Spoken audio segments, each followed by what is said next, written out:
Welcome to Your Family's Health, the program that focuses on healthcare issues with unique and different modalities for taking charge of your health today. Experts talk weekly with our continuing roster of guests from around the country and right here in Nassau County to keep you up to date on the latest health issues and trends. Take care of your mind, body, and soul. Spend the next half hour with the voice of Nassau Community College, 90.3 WHPC, and get on the journey to better health. Hello and welcome to Your Family's Health. My name is Dr. Jeanine Cook-Garard from the nursing department here at Nassau Community College. And today we're talking about attention disorders, including attention deficit disorder and attention deficit hyperactivity disorder.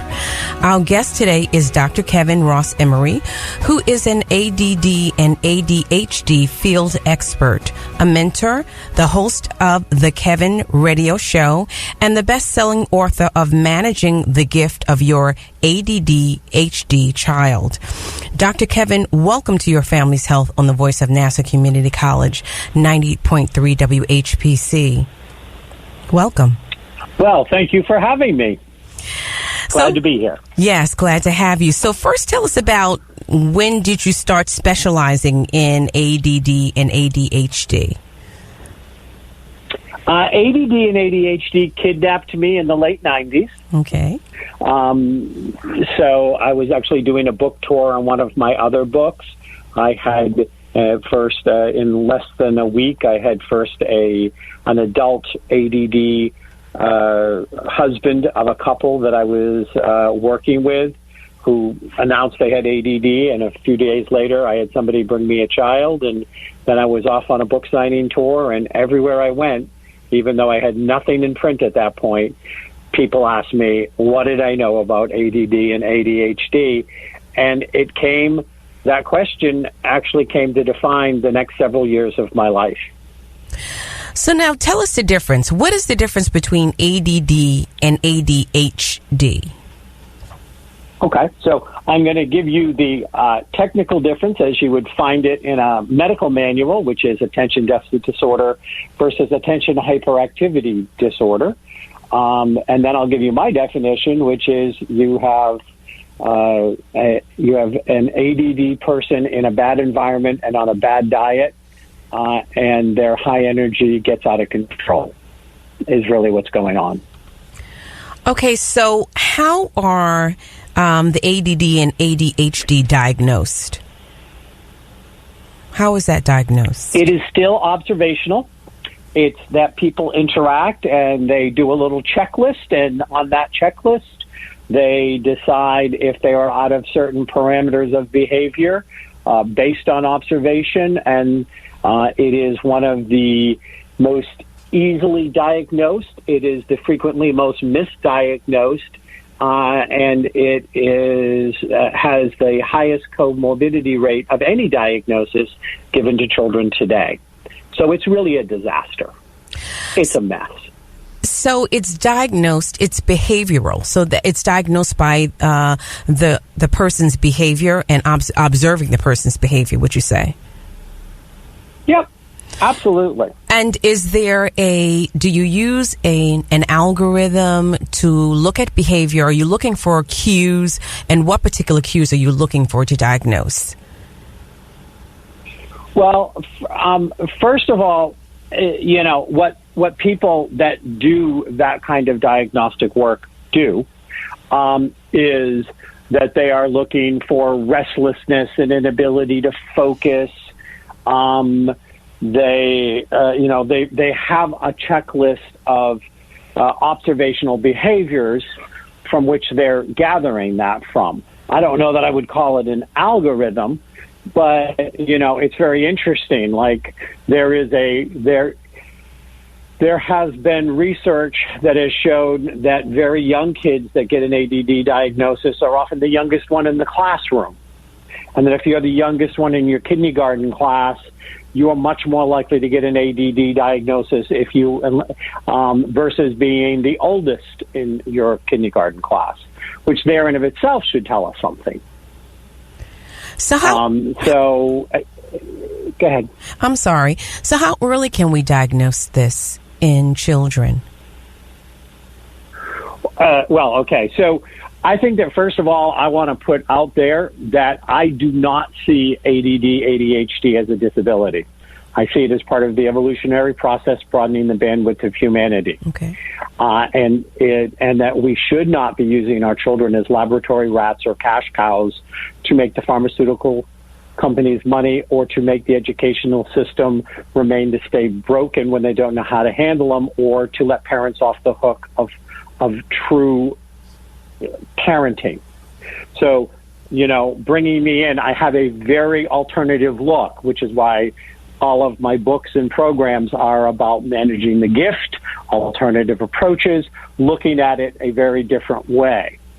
And so I can be answering your questions the way that the traditional community answers them, but that's not why people come to work with me. That's not why people come to my books, and that's not why that back in 2000, over 50-60% of my practice became ADD, ADHD, because people would travel 2 to 3 hours to bring their children to see me, because I was the only one saying, don't medicate, recognize it as a gift, and let's work on how to manage that and how to teach the education system to teach these children, and how to teach parents how to parent these children, because they're different, but they're not disabled. Very interesting. And that's a very big thing. Yeah, I will not jump on the, hey, let's give them a pill, have them drooling out of the side of their lips, and make everybody's lives easier. Well, we basically destroy the self-worth, the self-esteem of these young children who are doing nothing wrong, but simply are bored, are not being educated in a way in which they can learn. So they have a disability. That was a phrase I coined in my first book that came out in 2000, Managing the Gift, Alternative Approaches for Attention Deficit Disorder, that they have a disability. They learn and process information differently. And we've been sold a bill of goods by an industry that has made billions of dollars of over-medicating our children and convincing our parents they're lousy parents if they don't put them on a pill. They actually lead in services to school nurses and counselors and therapists, teaching them how to approach a parent and say, you're really being a bad parent if you don't medicate them. If your child was diabetic, would you deny them insulin? I have had people actually tell me that they have attended those in-services where those very words were used. But ADD is not diabetes. ADD medications, which are forms of speed, cocaine, which have great street value when they're resold, are not insulin. You're listening to Your Family's Health. We have to recognize on the voice of Nassau Community College, 90.3 WHPC. My name is Dr. Jeanine Cook-Garard from the Nursing Department here at Nassau Community College. And today we're talking with Dr. Kevin, who is an ADD, ADHD field expert and best-selling author of Managing the Gift of Your ADD, HD Child. So let's talk more, Dr. Kevin, about the alternative approaches that I would say you talk about medication, but let's talk about the alternative approaches. You mentioned parenting, you mentioned behavioral. What are some examples of an approach? Well, the first approach has to be understanding who this child is. That this child is highly intelligent, highly creative, and that they need to be treated in some ways almost like a mini adult. You have to sit down and have reasonable, logical conversations with them that they're capable of having at whatever age you're having that conversation. You're not going to get anywhere by bullying, by promising, by doing these things. You have to understand that you very well could have a child that, in essence, potentially is more intelligent than you are. And then you have to engage that child's mind and continue to push it into logical, reasonable behavior and explain to them in a method that I call an action and consequences methodology of how the world works. And of course, depending on how young a child you're talking about, you start with very simple terms. But you have to engage the child and allow the child to feel like they have some choice. Do you think that there's a large portion of children with ADHD have higher IQs? You've mentioned intelligence level.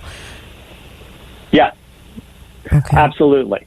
But it's not always measurable in a traditional test format. Mm-hmm. But you see, you're seeing more and more of examples like the 14-year-old who they took out of school because they wanted to put him basically in a class and put him on medication. The parents refused. By 16, he was accepted into MIT and is going to, before he is 18, have some form of doctorate degree. And possibly was bored. But the school just wanted to medicate him. Okay. Huh?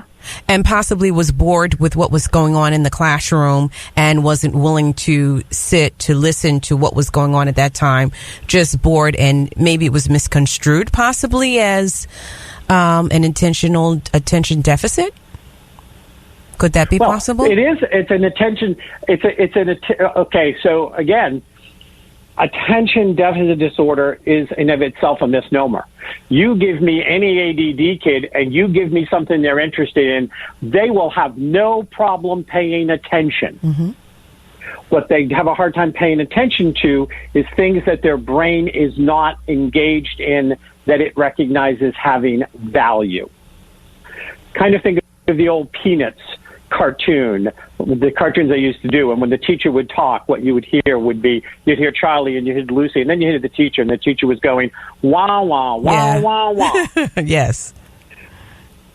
Yeah, okay, so you got to turn that on. You got to say, this is the child who you have to engage in doing this. Yes. And this is the child that is absolutely going to get labeled as ADD.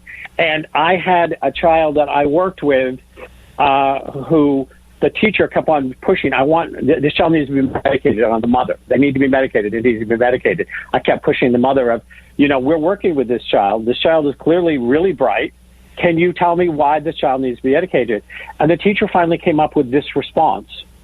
Because the child is actually asking inappropriate questions in the first grade. And I said, give me an example. I had to keep pushing the mother because the teacher wouldn't be, and I'm not making all teachers bad. I want to make this very clear. Mm-hmm. There are some great, creative, fabulous teachers out there, and even they are having their hands tied by the Every Child Left Behind Act, which is what it was. It was Every Child Left Behind, a horrendous piece of legislation. So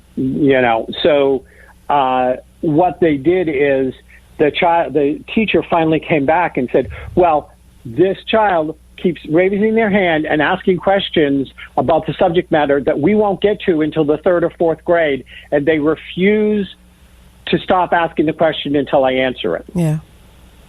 So he needs to be medicated. Well, what does that tell you the medication does? It drugs them up and it dumbs them down. Yeah. Right? So what is that child being punished for? We punish these children for being bright, for being restless, for demanding that they are getting a better access to education than we're providing them. And I'm wondering how much, looking at the teacher's behavior, how much does the curriculum allow them to address the individuality of a student in a larger setting?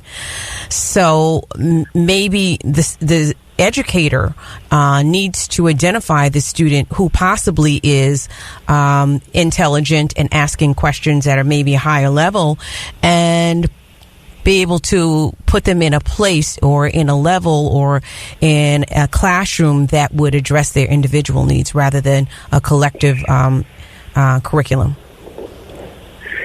They have and some places are doing that. And again, there are many teachers, and I don't do in-services for teachers anymore, though I did for a while. And I can personally tell you there are some absolutely knock out of the park educators there who will tell you they're frustrated because it's now more about paperwork and artificial production numbers, like our kids are a widget on a conveyor belt instead of any kind of individualized person that is going to be at some point in charge of our future. And so, yeah, we need to better evolve an education system that groups children by capability levels and interest, and not arbitrarily through age. Just what in age, And so there are solutions. Now, one of the things they do in Thailand with a kid that is ADD is the 2 or 3 kids that are ADD are brought up front at the very beginning of the class. The teacher will review with them very quickly what the class curriculum is for the day, divide the class up into, let's say there's 3 of them, into 3 parts, and they will observe those kids teaching their peers that information, because that keeps the kid engaged. So how much better is that than giving them a pill so they'll sit in the back of the room and drool? Yeah. Okay. We're 19th on the world stage in education today, which is a very sad statement. We put more money per child in than any other country in the world, and we're 19th on the world stage. And that's because of all of the people in power that profit off keeping us that low by not evolving our education system, by not putting things in place, by not recognizing the value of our teachers, and having only the highest quality teachers, the people who have to hit the highest bars. Some countries, being a teacher is like being a doctor or a lawyer over here. So we go back to these kids. They're bright. They're naturally rebellious because they're always pushing anything to see how far they can push it, how they can reinvent it, how they can interact with the information. So what do we need to do? We need to engage them. Yes. And we need to, and very simply, we need to watch their diet. First of all, let's watch their diet. Let's not feed our kids, tons of sugar and other chemical poisons and then wonder why there's a breakdown. Some of those contribute to the hyperactivity. Some of those contribute to the distractibility at times. So let's get them on an actually really good diet, and then let's figure out a structure that's going to work for them. Because the ADD brain needs structure, but not enough structure, it doesn't get off the landing pad. Too much structure, it will destruct the structure because it's claustrophobic. There has to always be a challenge. Why would they want to learn more? How can they integrate that information? How can we make that stuff interactive, kinesthetic? How can they take it to a new level? These are the kind of kids that you see who suddenly are inventing things that are 11 or 12 years old and have a problem that they've come up against in their own life or somebody's life that they love. And they're solving a problem that people 3 times their age with all of these degrees couldn't solve. But these kids will solve them because they have a vested interest in it.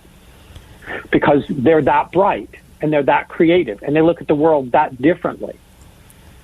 But when we push this label on them, we medicate them and steal part of them from themselves so they'll settle down and behave in an unchallenging educational system. We also destroy their self-worth and their self-esteem along the way, and we teach them that if you don't like yourself or if you're not in the world the way that you're supposed to be, it's okay to pop a pill, not have to do the hard work. And then we wonder why that some of these kids end up as drug addicts and in prison. Now, others end up like Stephen Jobs and Warren Buffett. Right. The list of brilliantly talented, successful, creative business people, politicians, inventors is endless. But they're the ones that beat having their self-worth and self-esteem destroyed. So a parent has to teach this child how to advocate, and they need to advocate for them until this child can advocate for themselves. And they need to recognize and not accept that because they flunked a test means that they don't know the information. It may not be a test that tested them correctly. Their use of the information might be phenomenal. I worked with a college girl who could demonstrate all the information and still flunk the test. Like, demonstrate it kinesthetically in front of the professors, in front of the board, but because she was not good at the visual multiple choice type answer test and flunked it, they wouldn't give her credit. But she could demonstrate she knew all the information. What's wrong with that system? So you mentioned diet. What would be a typical diet for someone who may look like they are experiencing ADHD? What do you suggest? Okay, so there's a few different things. First of all, it's not a one size fits all. I talk about diet in in most of my ADD books, not all of them, but first of all, recognize that it's probably pretty good at a young age if you have a kid that's all over the place, that is having a hard time settling down, that seems to have the mind that's going a million miles an hour and is playing out with negative behaviors of some kind, to actually do a form of an elimination diet and see first, are they allergic to anything? Mm-hmm. Are they allergic to something that when they eat it literally makes them irritated in their system, and that irritation plays out in their behavior? You want to check things like gluten, wheat, and gluten in wheat. Gluten is in wheat, but there are also a lot of other things gluten are in, and sometimes it can be one or the other. Could it be sugar? Because we have a tolerance issue. Mm-hmm. Sugar is another one. Mm-hmm. Milk, yes. And then chemicals like the dyes and the colors that they give the kids on these food that that color never existed in nature. Sometimes those chemicals can be a trigger. So you want to get into the very simplest of diets and then start an add-in process. So you're talking about the more natural it is. Is it the diet as well as the behavioral approach that we're looking to work with? We're looking to work with a behavioral approach, a diet, and also a structure system. Mm-hmm. And so for the people that are listening out there, whether they have a child that they think is ADD or has been diagnosed or misdiagnosed, the case may be, or that they think they're diagnosed with ADD, they have to start to look at environmental triggers and say, I'm going to eliminate what's easy first so I can get down to the core of how do I best need to have myself supported or support this child. Yeah. I do a lot of work with ADD entrepreneurs because people with ADD are 400% times more likely to become entrepreneurs. Because it's the perfect set of skills to be a very successful entrepreneur. Let's talk a little bit about that. I just want to go to that and talk about the possibility of stigma also. But let me just say, you're listening to Your Family's Health on the voice of Nassau Community College, 90.3 WHPC. My name is Dr. Jeanine Cook-Garard from the nursing department here at Nassau Community College, and we're talking to Dr. Kevin, who is an ADHD field expert and a best-selling author of Managing the Gift of Your ADHD Child. So, Dr. Kevin, you hinged on sort of like a three-prong approach to managing these children who are ADHD. Does this happen in adults? Is there such thing as diagnosing an individual as an adult, or primarily are we diagnosing this in childhood? Okay, so again, first of all, because I look at this and I build the case that this is a part of an evolutionary process, it would be like saying, do they get blue eyes at 20, but they were born with brown? No, not really. They've always had blue eyes.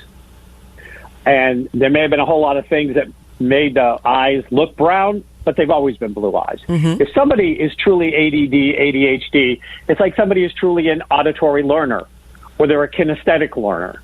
They are a certain type that they are born with. Now, sometimes, depending on the kind of ADD, and I broke this out into, I call it the shades of the Dr. Kevin Rainbow, 64 different shades of how ADD, ADHD can play out.